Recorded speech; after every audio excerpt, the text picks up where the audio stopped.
Bienvenue à cette émission Appel de l'Aurore. Vous allez avoir la joie de reconnaître un invité chouchou de l'émission. Bienvenue à toi, Marc Dion. Bonjour, bienvenue.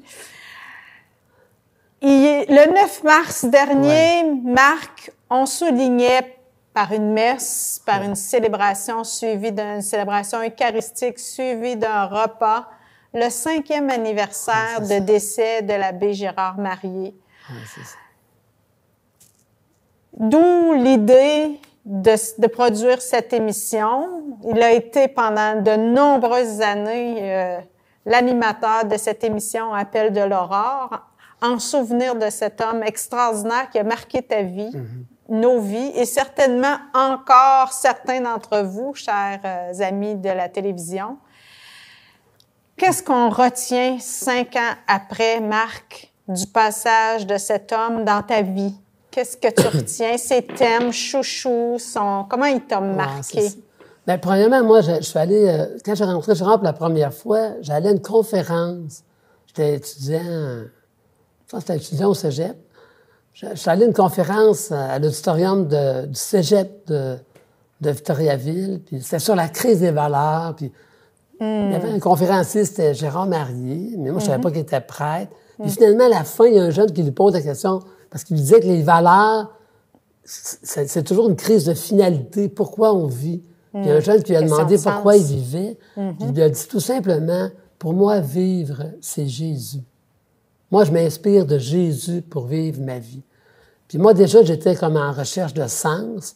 J'avais des amis flyer un peu les Jesus people, qui aimaient Jésus beaucoup, puis qui faisait des soirées de prière. Et toi, quelle était ta position intérieure? Non, mais là, ça m'a un petit peu allumé. Puis mais j'ai rentré un maître de prière. Parce que l'abbé Marier, Gérard, c'est d'abord un homme... Dion, tu pries-tu? Oui. C'était un peu comme la valeur de fond de Gérard. Puis on se l'explique par sa conversion, puisque c'était un prêtre qui travaillait à l'Université du Québec à Trois-Rivières en prospective d'éducation, puis faisait des voyages, des conférences, des panels. Donc, il avait un peu perdu le sens de la prière comme prêtre. C'est un petit peu ça qu'il est allé retrouver à Saint-Benoît-du-Lac, là, en 71, dans une messe au moment de la salle à Saint-Benoît des Bénédictins. C'est que la parole est devenue comme vivante par la bouche de celui qui la proclamait. Puis ça l'a un peu comme recentré sur Jésus. Donc, Jésus, on peut le perdre de vue. Même ceux qui écoutent l'émission, là, qui sont religieux ou spirituels, mais c'est un peu, Gérard, pour moi, c'est un peu la relation personnelle avec Jésus. Avec un Dieu personnel aussi. Jésus le vivant, c'est ça. Pour lui, je relis présentement ses écrits de l'époque. Pour lui, la prière, c'était un acte de foi, d'amour, mais aussi de foi. C'était comme s'assurer qu'on avait un lien avec Dieu, donc il y avait une base, un minimum de foi dans la prière. Pour quelqu'un qui prie pas, on peut questionner sa foi. Mais dans le sens que Gérard dit dans une des lettres à quelqu'un, parce que lui a commencé, quand il y a eu le choc de sa conversion, au mois d'août 71, il priait beaucoup. 7, 8, 10 heures par jour, plus aller travailler. Il vivait tout simplement dans une roulotte avec 2 jeunes universitaires. Puis l'évêque de Nicolette, dans le temps, Monseigneur Martin, il s'est un petit peu inquiété de son prêtre. De sa santé mentale. Ouais, puis il est allé le voir pour que Monseigneur Martin se déplace dans une roulotte pour aller s'informer de la santé de Gérard, si tout allait bien. Puis même, il voulait devenir pompiste pour avoir plus de temps pour prier. Alors, c'était vraiment un choc, là, qu'on peut pas être prêtre, mais aussi disciple de Jésus, sans qu'il soit d'une façon vivante, parce que le christianisme, puis le Père François dit ça aussi, c'est pas d'abord une idéologie. C'est pas comme... c'est même pas des valeurs. C'est la relation avec quelqu'un. C'est une relation. Ouais, c'est ça. Puis, bon, c'est sûr que là, lui, Gérard, il a commencé à prêcher. Ben, il prêchait déjà, mais d'une façon plus... on l'appelait pour, dans des groupes de prière, des fins de semaine. des congrès charismatiques à l'époque. Des maisons fréquentaient beaucoup. Des maisons de renouveau spirituel. Puis là, Gérard proclamait la parole, puis bon, donc l'amour de la parole de Dieu. Ça aussi, c'est un Le Concile Vatican II disait aussi, plus de christianisme sans l'Écriture. Parce que comme dit Saint Jérôme, ignorer les Écritures, c'est ignorer tout du Christ. C'est surtout les évangiles, là, qui sont un récit de Jésus sous plusieurs facettes. Là. Les évangiles, mais Gérard aimait aussi beaucoup les Paul, les lettres. Oui, les lettres de Saint Paul, bien sûr. Paul. Oui, bien sûr. D'ailleurs, je dirais que dans Saint Jean, il a trouvé la croix glorieuse. Parce que là, on voit un peu le trépied de sa spiritualité, la prière, mais dans les deux autres angles, la parole de Dieu, une prière nourrie de la parole de Dieu, puis nourrie aussi de la croix. Parce que pour Gérard, Dieu se révèle dans Jésus, mais il se révèle pas juste quand il fait des miracles, quand il multiplie le vin à Cana, mais il se révèle aussi dans ses souffrances, sa passion, et bien sûr pour les croyants dans la résurrection. C'est que la croix glorieuse, c'est un peu une expression tirée de l'Évangile de Jean, que déjà Dieu se manifeste dans la croix. Puis l'abbé Marié, au début de sa prédication, là, je veux rien savoir, pour faire le lien avec Saint Paul, je veux rien savoir sinon Jésus et Jésus crucifié. Puis l'apôtre Paul, il en parle gros de ça. Pour lui, Dieu qui se révèle vulnérable dans Jésus, qui se laisse conduire à l'abattoir, comme on dit, là. Pour lui, c'était vraiment une révélation de Dieu qu'avant Jésus, on n'avait jamais eu. On avait parlé du Dieu des armées, on avait parlé du Dieu fort, du Dieu qui donne des leçons à son peuple, qui corrige son peuple, mais le Dieu vulnérable qui accepte de naître comme un enfant, qui accepte de mourir sur la croix, ça, là, c'était pour lui le summum de la gloire de Dieu. Parce que c'est un peu curieux, c'est que Dieu, tu sais, Dieu pour un chrétien, là, mais quand même, est-ce qu'on imagine Dieu, puis après ça, on lit les évangiles, puis on interprète Jésus selon notre imagination de Dieu, ou au contraire, la vie, la mort, la résurrection de Jésus, c'est le lieu où Dieu se dit. Donc, Dieu se dit sur la croix. Puis Gérard, il avait un peu... fréquentait, Gérard, c'était quelqu'un qui essaie de perfectionner sa foi. On va voir juste à la communauté du désert, tous les livres que l'abbé Marié a achetés, a lus, a prêtés, a analysé. Puis il y a un théologien protestant qui s'appelle Moltmann, Jürgen Moltmann, qui lui dit que Dieu en Jésus, non seulement il est vulnérable, mais il souffre. Parce que l'amour, Dieu est amour, bien sûr, selon Saint Jean, mais l'amour peut-il exister sans un peu de souffrance, sans même beaucoup de souffrance? Là, c'est sans être doloriste, sans enchanter la souffrance, mais tout ce qui est porté par amour. C'est ça la gloire de la souffrance de Jésus, c'est qu'elle est dans l'amour. C'est sûr que pour Dieu, voir son unique, son fils, son préféré, son égal, souffrir, c'était déjà souffrir de sa souffrance. Parce que moi, j'avais déjà lu un livre d'André Gide, Les faux monnayeurs. Puis, les faux monnayeurs, c'est une famille protestante puis catholique qui discute un peu de Dieu au salon. Puis, là, il dit, ouais, mais Dieu, son premier attribut, c'est la cruauté.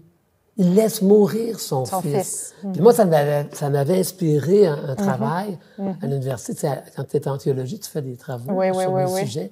Puis j'avais décidé de faire un travail sur une expression des pères de l'Église qui disait « un de la Trinité a souffert ». Là, j'essaie de remonter dans l'histoire de l'Église. Qu'est-ce que c'est que cette histoire-là, là? Un de la Trinité a souffert, Père, Fils et Esprit. Donc, le Fils... Et justement, André Gide disait, ouais, mais il est où le Père? Il est où Dieu, le Dieu de grâce de Jésus, le Abba, le Papa, tu sais, Abba, ça veut dire, c'est l'expression araméenne de Dieu pour Jésus, là, Papa. Aujourd'hui, les Québécois, on dirait, moi j'ai un Père, moi j'ai un Papa. Alors Jésus, il invoquait, mais comment ça se fait que le Dieu de grâce n'est plus là à l'heure de la croix. On dirait qu'il disparaît. Ouais, c'est ça. Puis là, tu sais, je regarde mon nom, puis Gérard, dans les lettres à quelqu'un, à un moment donné, il fait 3-4 lettres sur la croix de Jésus. Puis il dit, les premiers qui ont voulu la mort de Jésus, c'est le Sanhédrin avec les scribes, les pharisiens. Parce que Jésus les provoquait. C'est le pardon de la femme adultère, un miracle la journée du sabbat, détruisez ce temple. Le temple, tous les sacrifices d'animaux, tout passait par le temple. Mais moi, je pardonne les péchés à une prostituée chez Simon, Simon le pharisien dans Saint-Luc. Là, les premiers qui ont voulu la mort de Jésus, donc c'est un procès devant Caïphe religieux. Exact. Mais là, il n'y avait pas le droit de mettre à mort sous la loi de Rome pendant le jour du sabbat. Donc, ils l'ont amené à Pilate. Et là, c'est devenu un procès politique. Je vais revenir au Dieu vulnérable. Un procès politique parce que, non, mais il s'est fait roi. C'est ça. S'il se fait roi, ça dit contre César. Alors là, donc, c'est une espèce de procès civil. C'est une complicité. Un procès politique. Mais Gérard, à la suite de Moltmann puis de Saint-Paul, va dire Dieu a tant aimé le monde qu'il a livré son Fils. Non seulement Judas l'a livré, non seulement le Sanhédrin l'a livré, non seulement Pilate, qui le trouvait innocent, l'a livré, pas défendu. Mais son Père l'a livré. C'est un peu mystérieux. Je me souviens que Jacques Gauthier, un théologien, explique ça, il dit Gérard, il y a une drôle de vision de la croix de Jésus. Mais Gérard, il allait jusque dans la 3e, Jésus dans Marc 15, 34. Mon Dieu, pourquoi m'as-tu abandonné? Mais Gérard, il est le partisan, il croit du fond de son être en cette vérité-là, que le Père, il n'est pas intervenu, il a lâché Jésus. Dans le sens que le Dieu de grâce que Jésus sentait, que Jésus exprimait, non, Lazare n'est pas mort, il dort. C'est comme... Non, mais là, tout ça, c'était comme une nuit, une grande nuit, où Dieu souffrait de livrer Jésus. Bon, mais Dieu souffrait. Moi, je dirais, Dieu aimait, il a livré Jésus. C'est pas dans le sens d'un acte masochiste. Mais ce Dieu-là, Gérard le prêchait, en disant, si vous ne cherchez pas le crucifié, ben vous ne trouverez pas le ressuscité. Parce que le ressuscité, il fut crucifié sous Ponce Pilate. Alors moi, j'avais jamais entendu parler de Dieu de même, là. Tu sais, un Dieu comme ça, puis non, on allait de temps en temps à des retraites de Gérard, là, puis il n'y a pas de prêtre qui parle comme ça, là. Puis c'était pas tout d'entendre Gérard parler de Jésus, mais c'était aussi de s'engager à la sainteté, non rien de moins que la sainteté. C'était, pour lui, c'était pas... Puis la sainteté, tu vas nous en parler, Marc. Qu'est-ce que c'était pour Gérard, dans la le sens sainteté? Que si Dieu nous a tant une radicalité. Si Dieu nous a tant aimés, nous, moi, là, ma vie, ta vie, notre vie, ça vaut la vie d'un Dieu qui a payé le prix du sang. Il a offert sa vie par amour. Bien là, il faut répondre amour par amour. C'est ça. Puis la sainteté, c'est plus de répondre à une grâce. C'est ça. Je me sens aimé, j'aime. Dans la liberté, j'aime. Je me donne, je suis Jésus, je m'inspire de lui, je le cherche. J'aime à la façon de Saint Paul, hein?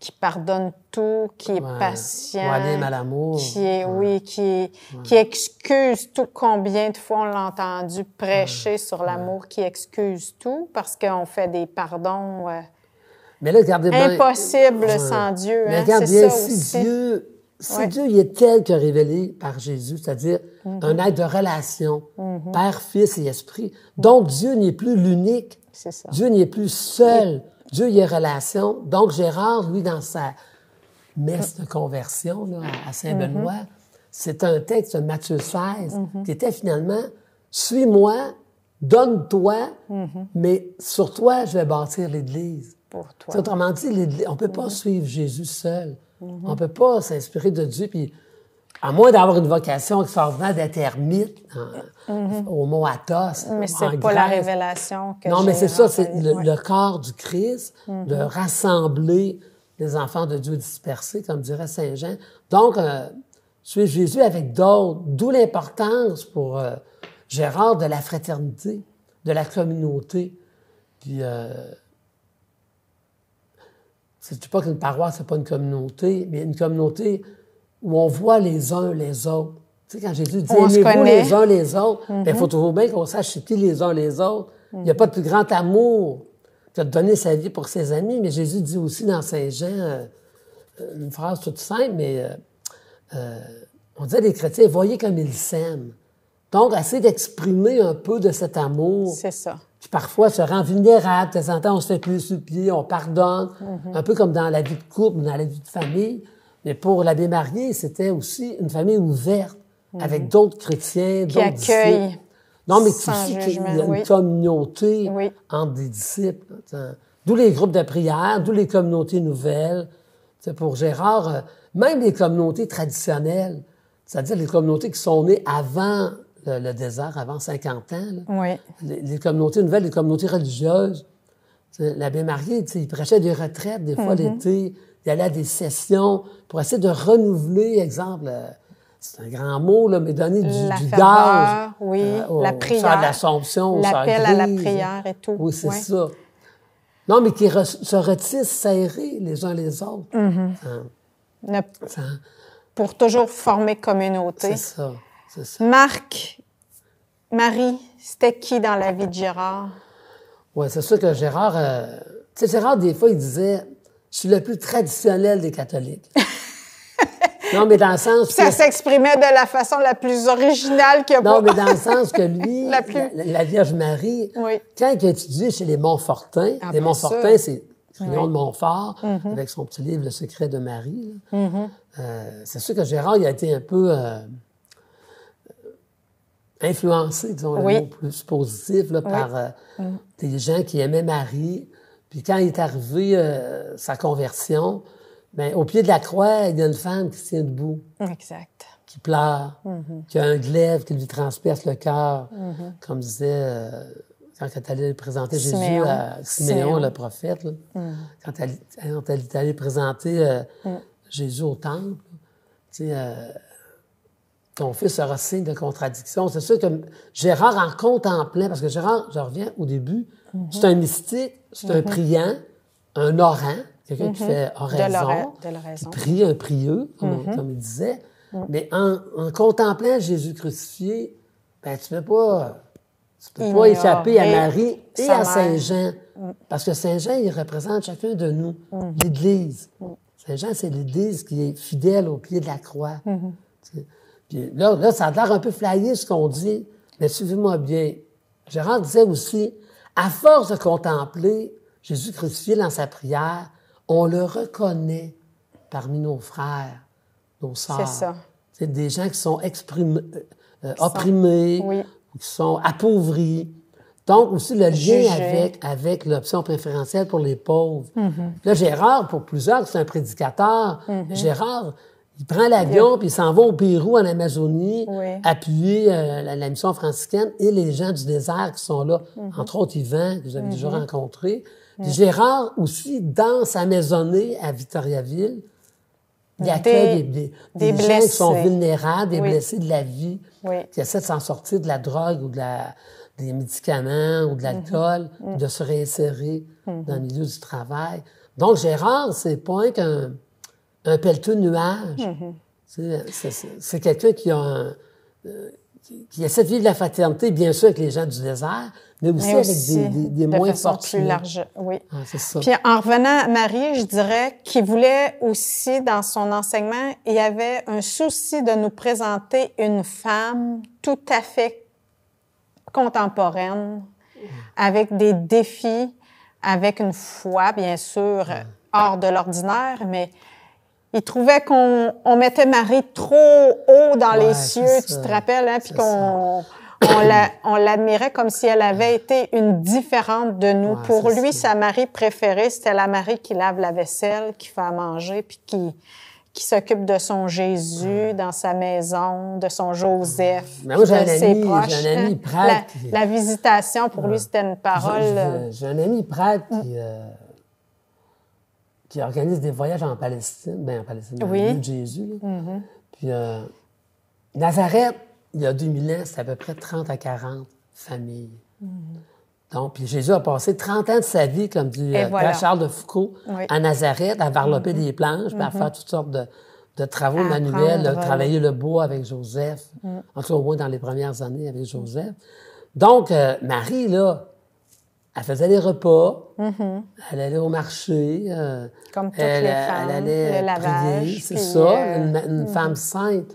Et souvent, des psychanalystes chrétiens disaient que beaucoup de membres du clergé avaient, comme tu disais, là, un peu mis Marie, là, que c'est plus l'humble femme de Nazareth, parce que les croyants ont dit qu'elle était au pied de la croix, qu'on dit qu'elle est la première ressuscitée, en participant à la croix de Jésus, l'Assomption, le mystère de l'Assomption. Mais oui, c'est vrai que Marie, comme Jésus ressuscité, sont dans une gloire. Mais sa vie terrestre, sa vie historique, là... Elle peut nous inspirer par ce qu'elle était aussi. C'est une femme de chez nous. Non, mais Marie et Joseph, là, qui reviennent du temple là, à 12 ans, puis ont perdu Jésus, ils pensent qu'il est dans la caravane. Tu sais, parce qu'il y avait beaucoup de pèlerins. Ils disent que la ville de Jérusalem, il y avait 1 million de pèlerins lorsque c'était la Pâque. Là. Mais pourquoi vous inquiétez?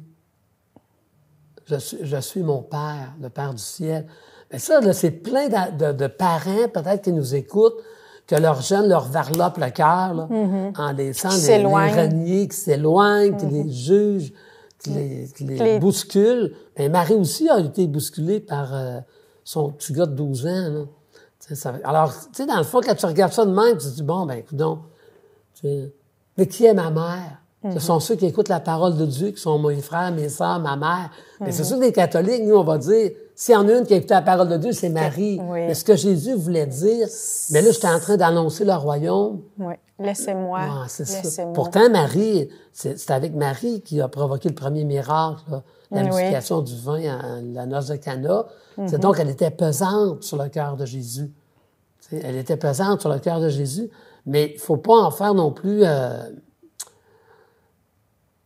Une trop loin de nous. Oui, mais une non vulnérable, pour reprendre ton thème. Là, parce que Marie, le cœur brisé au pied de la croix. C'est encore Marie. Oui, c'est ça. Donc, Gérard avait une grande dévotion à Marie, priait le chapelet. À la fin de sa vie, il a eu un pape selon son cœur. Oui, vraiment. Si tu me permets l'expression. Vraiment.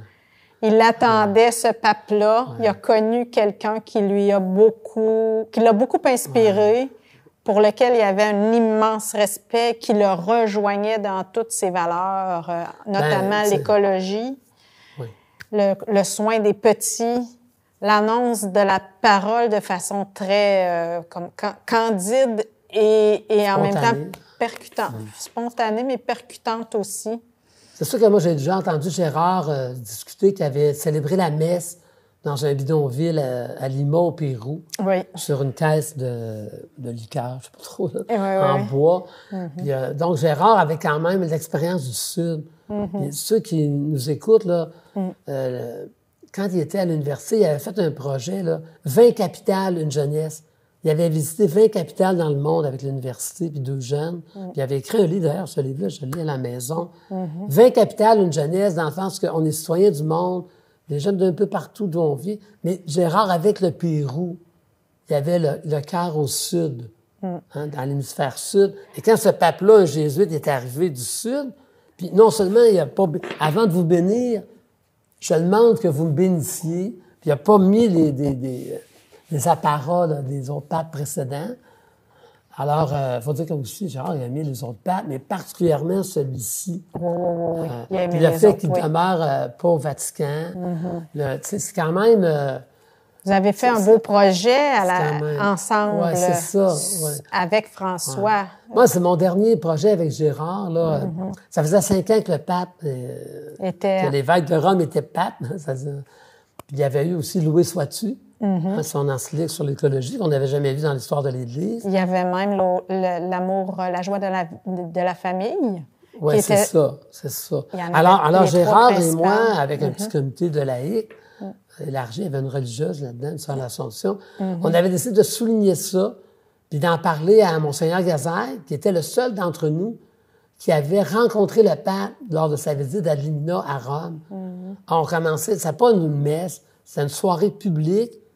à Nicolette, à Victoriaville et à Drummondville, faisons dans trois patelins un petit peu là, en triangle dans notre diocèse. Puis l'évêque commençait tout simplement en disant qu'il n'a pas donné d'enseignement, le pape. Il voulait entendre les évêques du Québec sur notre Église. Puis à tel point, pendant 2 heures, 2 heures et demie, il a écouté en acquiesçant. Puis il les a redemandé. Puis là, il nous a parlé un petit peu, puis il les a redemandé, les évêques du Québec. Puis là aussi, on avait structuré une soirée sur 4 grands thèmes du pape François. Redécouvrir le peuple de Dieu, redécouvrir le sens de la famille, puis même si elle n'est pas traditionnelle, là, puis de redécouvrir prendre soin de la terre. Il me semble qu'il y avait l'option préférentielle pour les pauvres. Ça va ensemble. Oui, ces quatre thèmes-là avaient été abordés avec aussi 4 témoins de chacun des thèmes dans chacune des régions qu'on avait visitées. Puis il y avait un petit band de musique qui accompagnait le tout. Tu sais, donc, ça montre comment que Gérard aimait le pape François. Et quand on regarde les constitutions de la communauté, parce que, tu sais, des fois, qu'est-ce que Gérard nous laisse? Ben, il nous laisse la communauté du désert. Exact. Hein? Il nous laisse les amis, les sympathisants de la communauté du désert, et aussi la règle de ce que lui appelle la constitution du désert. Mais qui étaient les points culminants, les points forts de son enseignement. Mais il me semble que le pape François, il y a une dizaine d'allusions au pape François dans Alors mais Paul VI, puis pourtant il aimait beaucoup Jean 23. Il n'y a pas de texte de Jean 23 puis de Paul VI, puis même de Jean-Paul II une fois, je pense, dans des constitutions, une référence en bas de page. Fait que ça veut dire que Gérard, il se reconnaissait dans ce que j'appelle le prophétisme de ce pape-là. Bon. Marc, tu nous as parlé justement d'un homme qui était aussi un prophète. Il appelait les temps à venir. Merci d'avoir participé à cette émission. Merci d'avoir participé à la mémoire de cet homme qui a été important pour nous, surtout ici dans la région. On se dit à la semaine prochaine. Au revoir.